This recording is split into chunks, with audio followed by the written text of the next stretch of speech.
بسم اللہ الرحمن الرحیم۔ السلام علیکم۔ آج 24 اپریل 2020 بروز جمعہ۔ کچھ خبروں پر نظر۔ جدہ میں پہلی ٹیمپریری ویجیٹیبل فوڈ مارکیٹ بنائی گئی ہے جو کہ السلام مال کے برابر میں اور اندلس مال کے سامنے ہے۔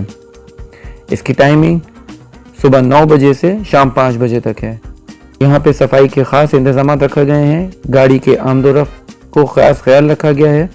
جیسا کہ پچھلی خبر میں تھا کہ مین سبزی مارکیٹ جدہ کی وہ عام لوگوں کے لیے بند کر دی گئی ہے، تو اسی لیے جدہ میں یہ ٹیمپریری سبزی مارکیٹ کھولی گئی ہے۔ یہاں سے آپ فروٹ اور ویجیٹیبل لے سکتے ہیں۔ اگلی خبر ہے کہ نیشنل واٹر کمپنی کے چیئرمین نے بتایا ہے کہ اب زمزم کی ڈیلیوری ریزیڈنٹس اور سٹیزنز کے گھروں تک کی جائے گی۔ ایک ایپ اگلے اتوار تک لانچ کی جائے گی جو کہ پورے سعودیہ یعنی سب ریجنز کے لیے ہوگی۔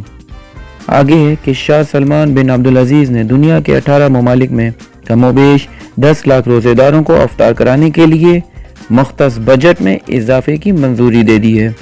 یہ رقم بڑھا کر 50 لاکھ ریال کر دی گئی ہے۔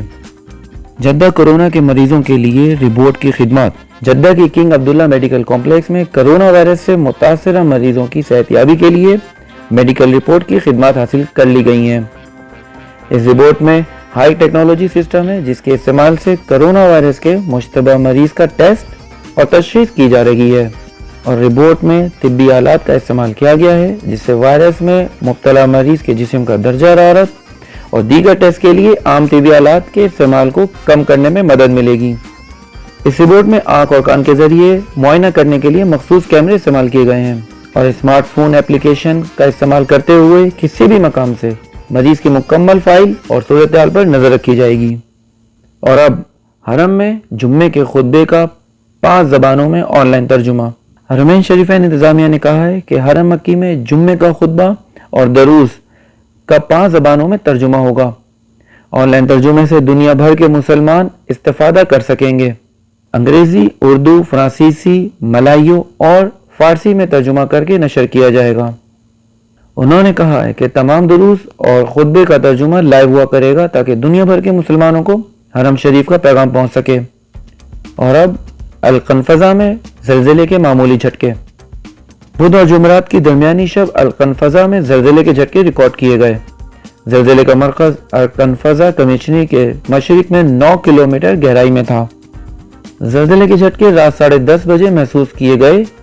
جھٹکوں کی شدت انتہائی معمولی تھی۔ ریکٹر اسکیل پر اس کی شدت 2.7 ڈگری تھی، اور اس زلزلے سے کوئی جانی اور مالی نقصان کی اطلاع نہیں۔ اور مکہ کی کچی آبادیوں میں کرونا ٹیسٹ تیز۔ سعودی محکمہ صحت کی فیلڈ ٹیموں نے مکہ شہر کی کچی آبادیوں اور غیر منظم طریقے سے آباد محلوں میں کرونا وائرس کی گھر گھر اسکریننگ اور کرونا کے فیلڈ ایکٹیو ٹیسٹ میں تیزی پیدا کر دی ہے۔ یاد رہے کہ سعودی عرب میں کرونا وائرس کے مریضوں کی مجموعی تعداد 12,772 تک پہنچ چکی ہے۔ آپ کے قیمتی وقت کا بہت شکریہ۔ مزید اچھی پوسٹ کے لیے ہمارے چینل کو سبسکرائب کریں اور بیل آئیکن کو پریس کریں۔